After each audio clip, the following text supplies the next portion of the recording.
going on this path and we're learning all these, like, any kind of lesson, compassion, kindness, strength, learning confidence, learning, like any of these qualities can be considered as karmic patterns. Hey guys, welcome to our SoulFam Podcast, where I interview space holders from all over the world. I'm your host, my name is Karolina, and I am the Connection Catalyst. I help spiritual entrepreneurs experience deeper connection with themselves, with others, and with the universe. Today on the show, we have Jamie Thrasher, the Spiritual Alchemist and the Astrologer. Welcome to the show, Jamie. How are you doing? I'm good. Thank you. So happy to be here. Thanks for having me. I am super happy that you're here as well because we have so many really interesting topics to talk about. But we will start with a little bit of a backstory and your journey. What did inspire you to become the spiritual alchemist and the astrologer as well? When did it start and how did it unfold for you that now you're on this journey? Yeah, it's been so many different like layers of unfoldment.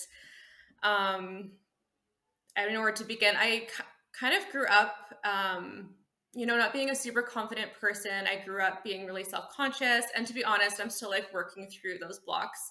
Um, but kind of my path, first kind of like move of that path was essentially finding a move. Like I moved from where I kind of grew up, and that was like moving out on my own, taking this like leap where I was like, there was this deep part of me that was like, I felt there was this place that felt like home to me. So I was like, I need to go here. And for a while, I was kind of like waiting for other people to like jump on board because I didn't have the confidence just to like go for it and like start this new journey. But eventually I was just like, I didn't even know what it was at the time. I call it intuition now, but like back then I had no like term for it, right? As we've kind of all been growing. So anyways, yeah, I jumped, made that move. And so that was kind of like the first step. The universe was like, all right, cool. You're like making this step. Like, what else can I offer you? So I was going to school for a few years. I actually, before I made that move, I was doing social work. I can't even talk. Um, and then, so when I was going back to school, I was like, okay, cool. Like, I want to be a psychologist and like, or like go and do art therapy because I'm a more like artistic kind of driven person. And then I got to school and I was like, this isn't what I want to do. And I'm a Gemini, so I always make this joke that like my mind jumps from thing to thing. And so anyways, I was just kind of in school. I was like trying to figure out these paths that I wanted to take that were like in school. So it was like this structured, you know, path I was trying to take. And then I was at the same time, I was actually going to yoga daily. And I kind of started getting into this like yoga spiritual practice. And it started out with this more like physical content to it where it was like, okay, I feel really, really good after I go. I'm going to keep going. And I never was really one for like a gym. So like this was the one thing that I was like, okay, you know what? There's something about this that keeps pulling me. So I'm going to keep going. I was drawn towards the community and all of that. And I just remember being in university and there was one of my teachers that was in school with me as well. And I just remember like looking up to her as like such a like guide and a person that I was like, wow, like she's so cool. I love everything about her, like how she speaks and all these things. And then in my head, this comes from this lack of confidence was like, oh, I could never do that. I could never like be a teacher. Cause I kind of crossed my mind where I was like, oh, I want to like be a teacher, but then it's like, I can't stand up in front of people. Like, hell no. So anyways, I got over that. I don't even know how I would say I got over it, but I took that leap and I was like, you know what? I'm just going to sign up for yoga training. I'm going to do it. I'm going to, so I signed up, quit my job, went to yoga training, came back. I had to get a job. So I was like, hey, I'm forced now into this place of just comfort to become a teacher. This is a long story, but anyways, so that was kind of my first step of that was like kind of gaining confidence and like this one pathway of like leading and guiding people. And honestly, like yoga is so natural to me. Like right off the bat, it was just like so easy. And, there's that first little, like those few road bumps at the beginning where, I was like so nervous. I would get in front of people and like your belly has butterflies and like, and then after a while, it was just like no big deal. I would just get up and like I would do that every single day. So anyways, I was teaching yoga full time and that was kind of my thing. And I've just been diving my path was like diving into that and the, yogic traditions and everything that comes along with that. And then, yeah, kind of as I got a few years in, I, was wanting a little bit more, that my soul was like wanting a bit more, right? And I started to like learn this language a little bit more as you get into that realm of like meditation and like self-care and, you know, and then I started to study a little bit of astrology here and there, and I kind of dabbled in with it. Um, and yeah, so there was this like one dark period of my life, and you know, I kind of grew up, and I'm sure we're going to talk about this more because it's a big part of my story. Is I grew up in this home where like we didn't talk about our emotions, we didn't really talk about how we felt. So I've been growing up in a lot of this time and just like repressing a lot of the things that I feel. I've been like shoving it aside, down, down, down, right? But eventually the universe wants, it's karmic, right? The universe wants to bring things up. It wants equilibrium, it wants balance.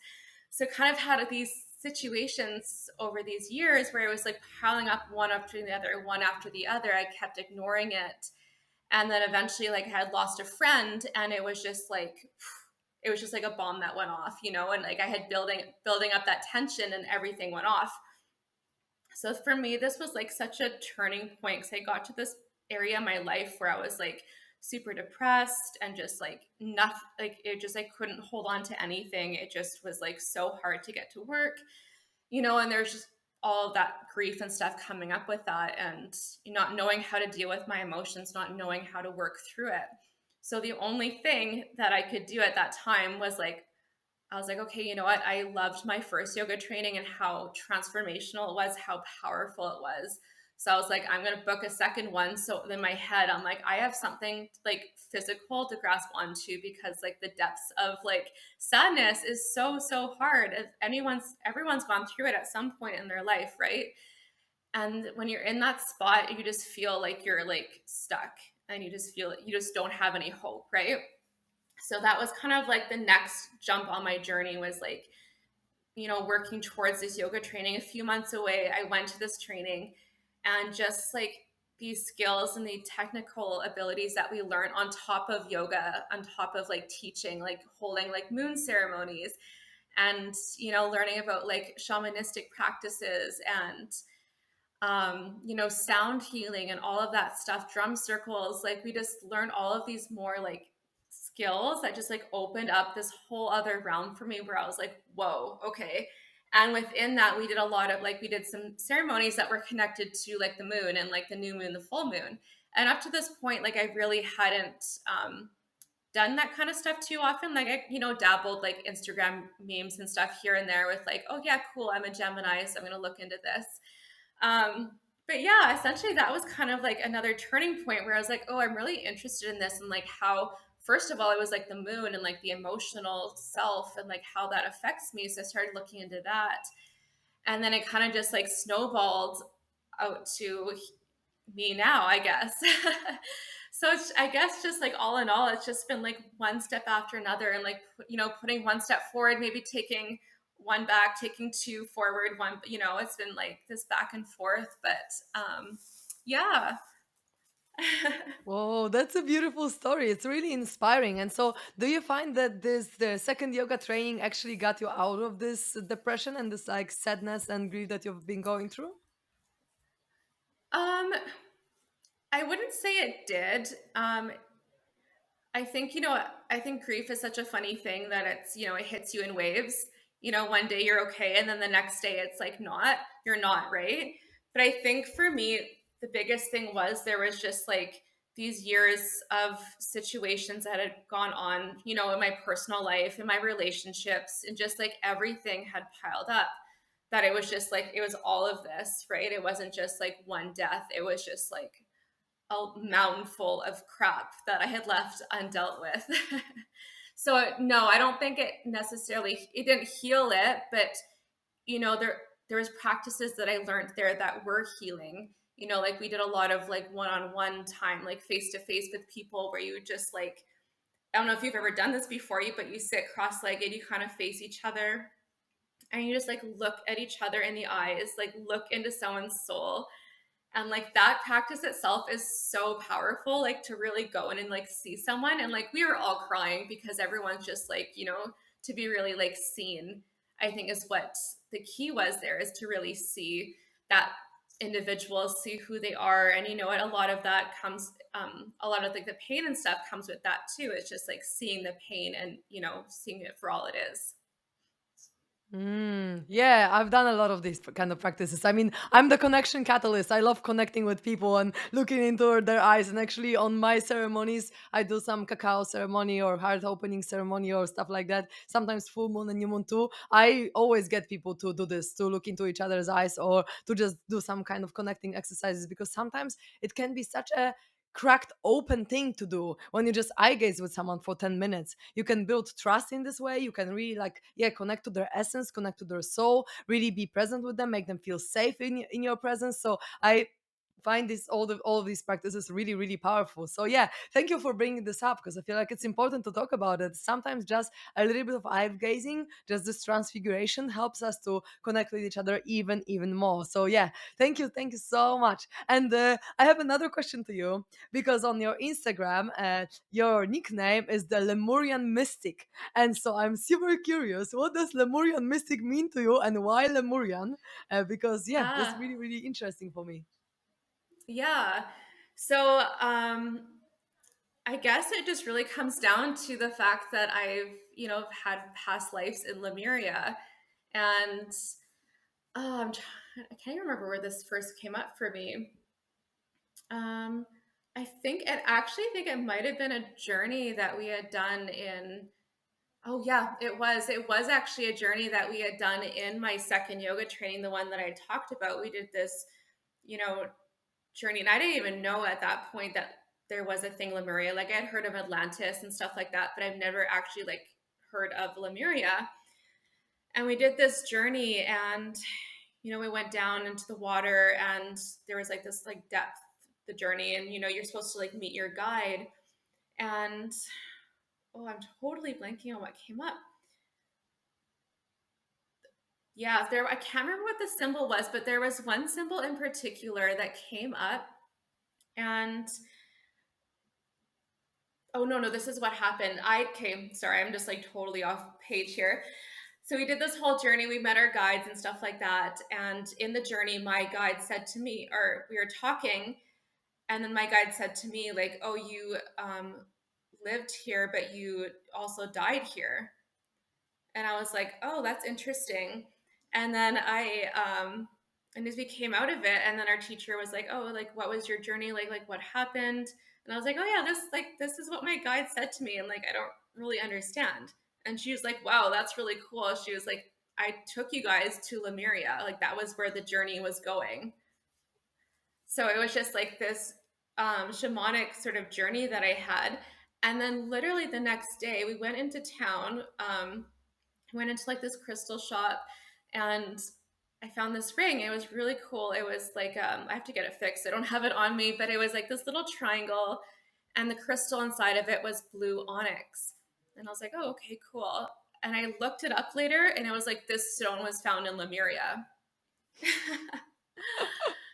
So I was like, This "What a is amazing. coincidence this is!" Like, that's crazy. Yeah. And since then, a part of this too is cool. So I do a bit of past life regression as well. Like I guide people through that. But when I was doing my like training for that, I went on this journey, and you go into a past life and you don't know which one you're going into. And I kind of came to this one where I kind of was like around water, and I had merged, and there was just like no one around me. And kind of was like lost and like confused, and like there was like all this like land, there's endless land, but then endless ocean. It was just like I was alone in the middle of nowhere, basically. And it was such a confusing past life, because when you're guiding someone through a past life regression, you're like, okay, like what do you see? Is there people around you? What are the situations that happened? And generally when you're in a past life, you're like, okay, this is happening, and this is happening, and then this is happening, and then I die. But like none of that happened in that life. It was just like I just felt lost. I was kind of like in this abyss. And later on, I kind of, because I was reflecting over it, and like my intuition kind of guided me into this like truth that that was kind of like the moment after my life in Lemuria. It was like kind of like I had, because Lemuria was lost. It was kind of like instantly, and it was just like abrupt, right? So I think that that abrupt death was just like, whoa, like what the hell just happened? So, anyways, I've kind of had like all these situations that have happened that I'm like, okay, yeah, like I definitely have this. So, I kind of decided to weave that into my work. And, it's a lot of them do a lot of like healing and stuff like that too. So that's kind of why I linked the two together. And that's kind of where the name came from. Beautiful. So you hold these magical powers of Lemuria in your DNA. That's great. Because I totally believe that we hold our, let's say, wisdom and our codes from other lives that we've lived in. So that's really great. I'm sure that it helps you with your practice to have some Lemurian codes inside. So that's really, really, really cool. Amazing. Thank you for sharing this story. It's really cool. And I'm really curious to know, because I know that you're working with karmic patterns. And I'm curious to know if you could define what they are and also like how are they formed, and if they are already there, then how to work with them, how to release them, what can we do about it? Yeah, that's a lot of questions, but karmic patterns can essentially be anything, right? It's basically like, so what I do, I study a bit of like evolutionary astrology, which basically comes down to this idea that our souls are constantly evolving. It coincides with this idea that, we have past lives and we are coming back and returning to earth, and we are, working through these lessons to, and you think about like the zodiac, when we start at Aries is kind of the beginning of the zodiac, you're the baby, and you're kind of going through these steps, going through all the way to the zodiac, learning these like lessons of life essentially. And then the 12th house, our Pisces energy, would be like this dissolution back into spirit, back into oneness. So essentially, like, we're going on this path and we're learning all these like, any kind of lesson, compassion, kindness, strength, learning confidence, learning, like any of these qualities can be considered as karmic patterns. And sometimes when we come back down to earth, we didn't actually like do the lesson, because we always have a choice, right? We always have, um, humans have a decision to make when they're down here. You can choose to go one way or another, right? And we don't always like learn these lessons that we were destined to learn. So when we come back down here, it's like, okay, well, you didn't learn it last time, so now we're going to try this again.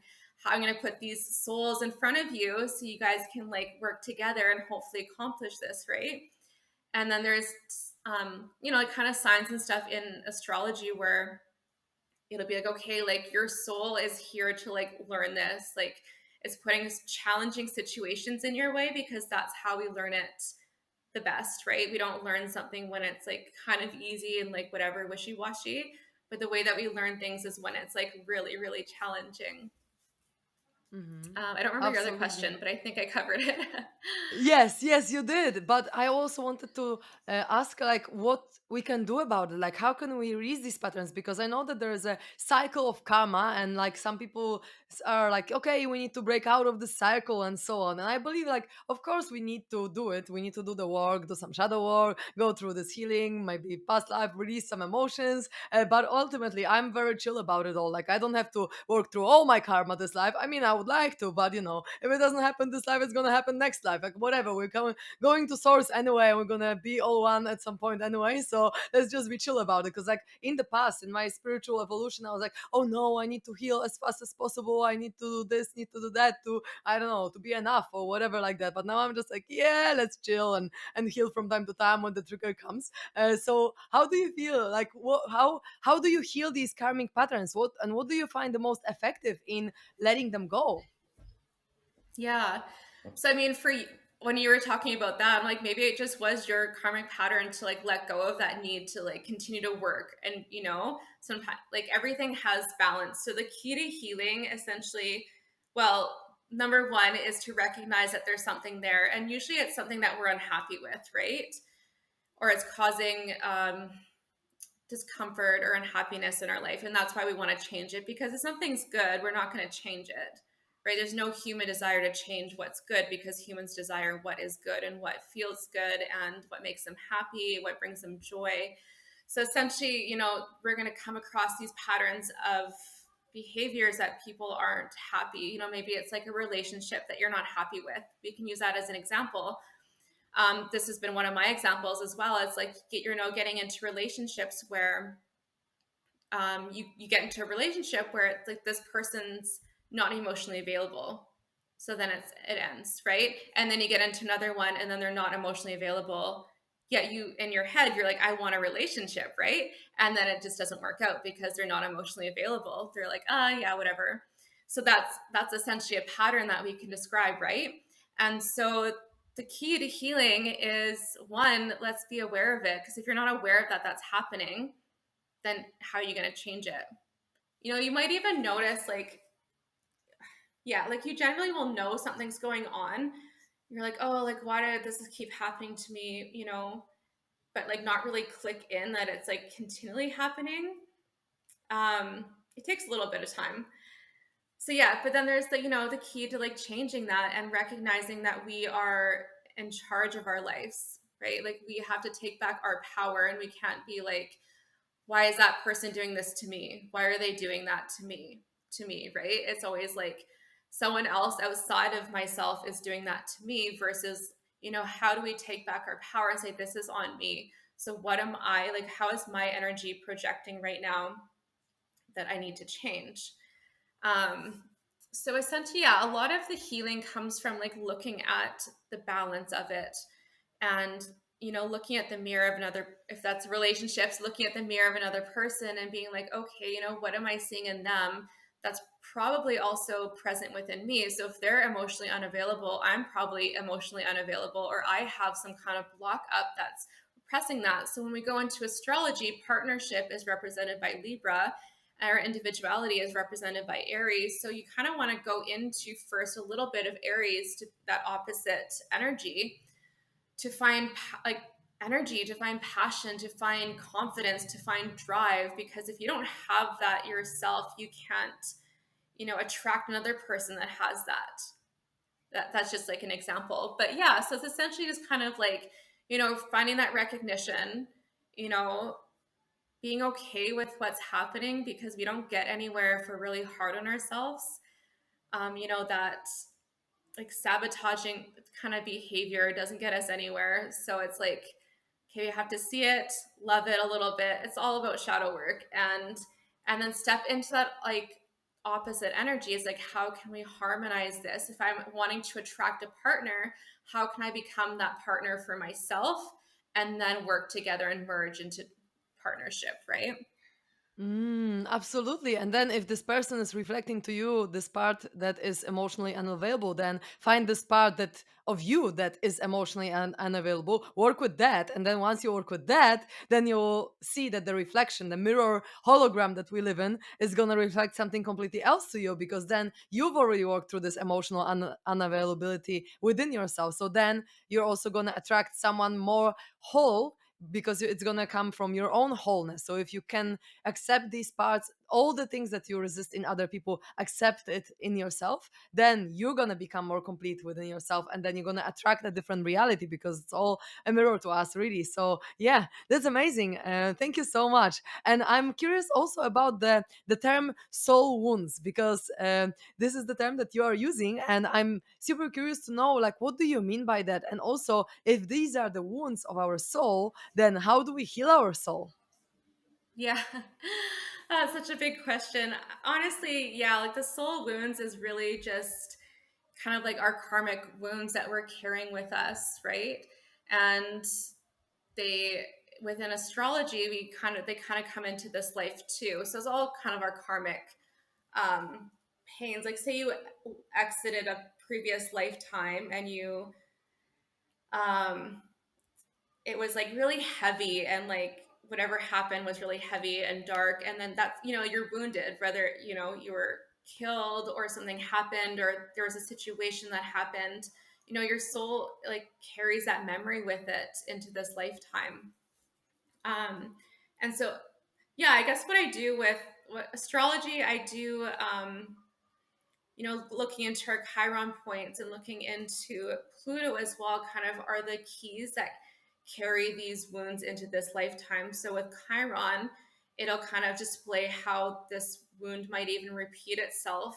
Kind of the themes of it will repeat itself in childhood, and Pluto point in the house position will kind of represent for us that wound that might have come through. It could be kind of the karmic patterns more so as well, but that will be that. And then with past life regression, which I think would be more powerful for this like soul wound idea, is really just going into the past life to experience it, right? To reflect on it. It's the same thing as looking at our like traumas and stuff in this lifetime. It's like seeing what's there, and that's like sending ourselves a lot of love and acceptance for what's happened and gratitude to help kind of release, and releasing is challenging. And I think it comes with just time. It comes with, changing any kind of patterns that are associated with it. So if you had, I can't even think of an example right now, but if you had some kind of wound that you're carrying with you and it's causing kind of like this patterns of behavior that you're doing or attitudes or beliefs that you're holding in your system, and it's like, okay, what are the beliefs that are associated with this wound, or whatever, then it's like reflecting on those, and it's like, okay, well, if these are present here and I don't want them to be here, then how can I readjust this thought pattern or readjust this behavior so I'm moving in a way that's more positive and expressive for me and who I want to be on the deepest level. Beautiful. Thank you so much for sharing. And I have a Yeah. actually question because I something just came to my mind. Do you feel like someone who doesn't actually believe in past lives would still go into the past life and still experience it, or is it like blocking their idea of the world and how the world works would block the experience of actually going back there and re-experiencing it? Yeah, so it's kind of cool. I love my teacher explained it to me this way, which is really, really cool. And I love it because, you do have those doubters out there, and which is fair. Like, you're welcome to believe in whatever you want to believe, and that's the beauty of life. But for anyone that is, that questions past lives or anything like that, and they're giving it a shot, and I'm like, okay, well, really what we're doing is we're working with like the subconscious mind. And then we look at that as scientific background, like we all have the subconscious mind, right? We're looking at slowing, when you go into regression, you're looking at slowing down the brain waves. And so it's like, okay, well, if we're doing that, we can look at this kind of in like a dream perspective, like kind of like you're going into this like deep dream state. Just imagine you're dreaming, right? Just let it be a dream. It doesn't have to be anything more than that. And really, what our past lives do is they show us these situations or themes that are happening in this lifetime that are going to, it's kind of like two dimensions coming together, where it's like we can see them parallel to each other and we can find that healing, right? So you kind of go into a past, if it's to you, it's a past life, great. If it's for someone else, like a little dream state kind of experience, you can look at the symbols, right? And we can look at the symbols that show up and what does that mean to you, right? You saw a church, or you saw a home, or you saw like your family, or like what do these symbols mean? Maybe they weren't um, your real family in a past life, but what does that mean to you? And what's the meaning there, that what you're going to take from this experience. So I think that's the best way to describe that. So people would still kind of go into the past life, but then they would just see it. Their perspective would be like, okay, that's like a dream state. So it would be easier for them to take it in a way, all the experiences that are happening and make it more symbolic, right? Yeah, and we all have like different ways of seeing things, right? Because some people are more, I'm totally blanking on the terms right now, but some people can, like, with their mind's eye, they can see, like, see things, right? Or some people just hear words. Some people just have this deep sense of knowing. So we all have these different ways of perceiving what is subconscious. And so I think a part of that too is just understanding the way that you see that, and then how those are going to pop up for you in the regression. Absolutely, and I totally believe in past lives. I mean, I've had experiences that just made me believe it, and I understand if someone doesn't, that's completely okay as well. But I'm also curious to know, like, if you go, like, do you need to go to the past life in order to heal something, or do you feel like if you already work on an emotional level of something that is inside of you, and you just like feel all these feelings? Because what the past life is, it's like, okay, you have some emotions stored from the life that you have already lived in your emotional body right now because your soul carries it. So if you work on an emotional level and you really go deep into the feeling and you really let it all out and release it, then is it necessary? Is it like absolute requirement to go to the past life to heal this wound? Or if you just work with your emotions, work with your feelings here and now, and if you just feel that something is coming up from, let's say, that started in the past life, it's still going to bring the same effect of healing on you, if you don't even go into the trance and into the life, and you don't relive it in another life. Absolutely. Yeah, it doesn't, it's definitely not necessary. I think it's just another tool and a method that we have here to, understand things. And like we all learn things and understand things differently. So for someone, going into past life might just like not really matter, but they really just want to feel what they want to feel. But for someone else to, if they have more of a visual aspect too, or that deeper connection to their intuition, and they're like, I just really need to know, so something like that might help someone in that regard to really like see and understand, maybe what happened. Someone else might not need to know. So it's really just a personal preference, and um, yeah, exploring the methods that help your healing, right? Because we all have different methods, and some work and some don't for some people. And I'm curious to know about your experience with the past life regression, how you have done it for yourself. I'm curious to know whether you have maybe seen some karmic patterns playing out in your life, and then you would just go into your past life and be like, okay, this is where it came from. Like, have you had it happen to you? Yeah, absolutely. Can you give an I example? Yeah. So I've spent a lot of my past lives, and I've had multiple regressions where it's like I'm going back to play the role of either the mother or the father. So I'm kind of always in this like parenting role where I have to like nurture and support someone else. And so it's like my needs are getting not getting met essentially. Um, so yeah, that's happened multiple times. And it's interesting because I had one as well, that a past life that it was weird because sometimes past lives are, you're not actually like living on like an earth life, like anything can happen. So I had this one where I was with, kind of the spirit of my mom in this lifetime or whatever, and we were kind of like floating above earth, like it was really surreal.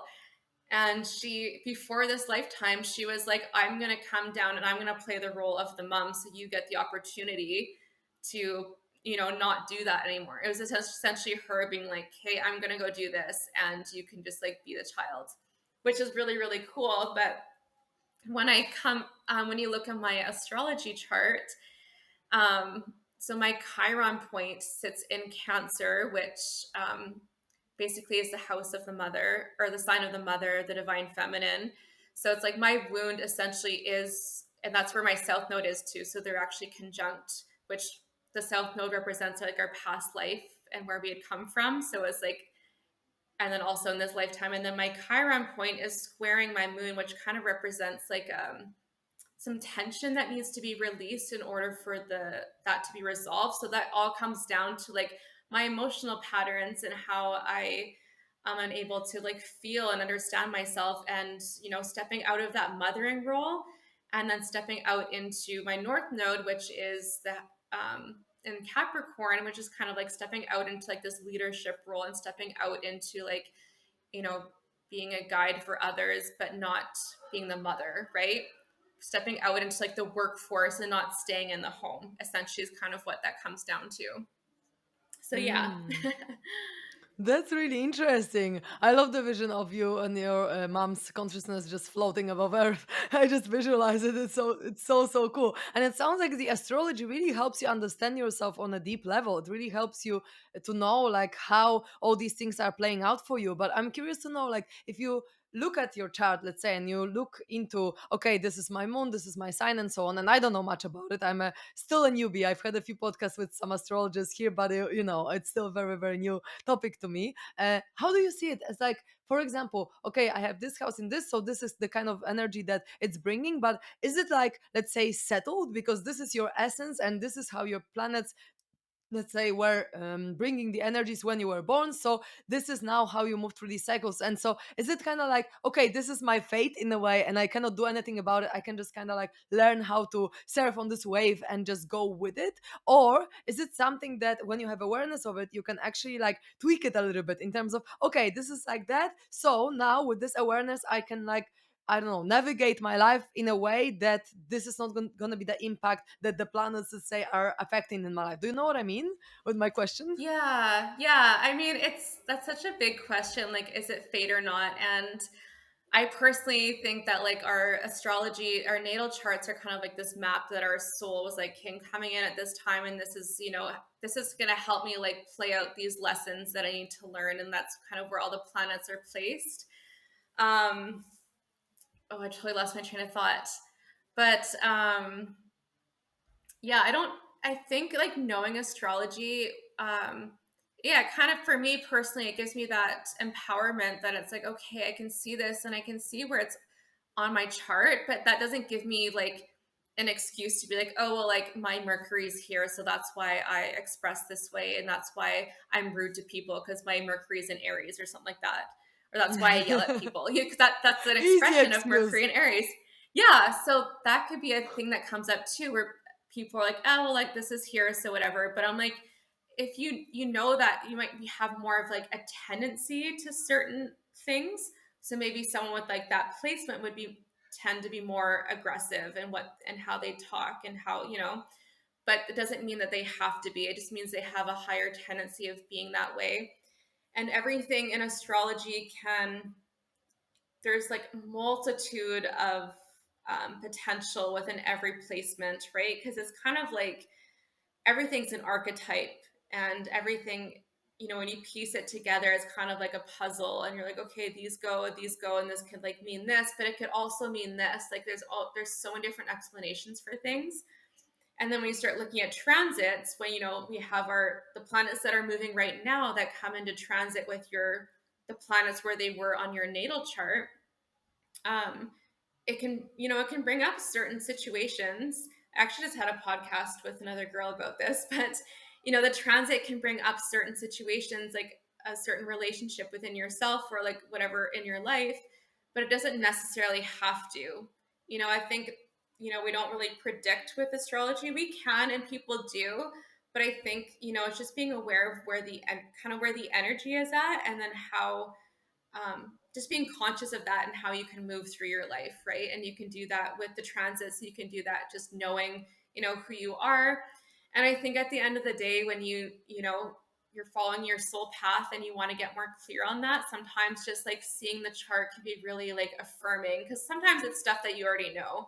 Like I'll read for people and they're like, yeah, I already knew that. And I'm like, yeah, well, that's your chart. So yeah, I think it can just be really affirming that like you're on the right path, or whatever, or you had a transit and you had this like really hard situation, and I don't know, to me I'm like, oh, it's so relieving, like there was something going on in the universe, and then so I don't like feel like there was no meaning to it, because sometimes for me I'm like, I need to have like deep meaning.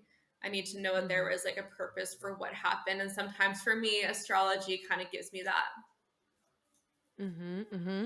I feel yeah, and I actually spoke about it to my friend a few days ago as well, because she was like, "Yeah, this astrology, it can give you all the answers, and sometimes you don't want to know what's gonna happen." And I was just kind of thinking, yeah, I mean, I don't know much about it, but I certainly wouldn't like to know what's gonna happen. But sometimes it's actually good to know what kind of energies are gonna have an impact on you, and in which way. If there is something really important that is happening in your life, for example, you might want to know how these energies are going to play out. So obviously not everything, but if you know the balance or imbalance that it can create within yourself, because we are beings that are influenced by planets, because we are water. So of course the energies of the planets are going to influence us, but if we can know more or less how these energies are going to dance, then we can be more aligned with it, or out of alignment as well. So I think it's also important to know sometimes.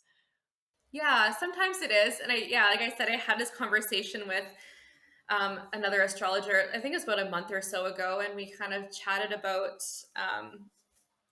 talking about transits, and like sometimes the predictive quality kind of leaves us in this like fear state almost, where it's like, oh, this is coming together. It could mean this. It could mean, whatever, a death is happening somewhere. And that could be really, really scary. But then you're kind of stuck.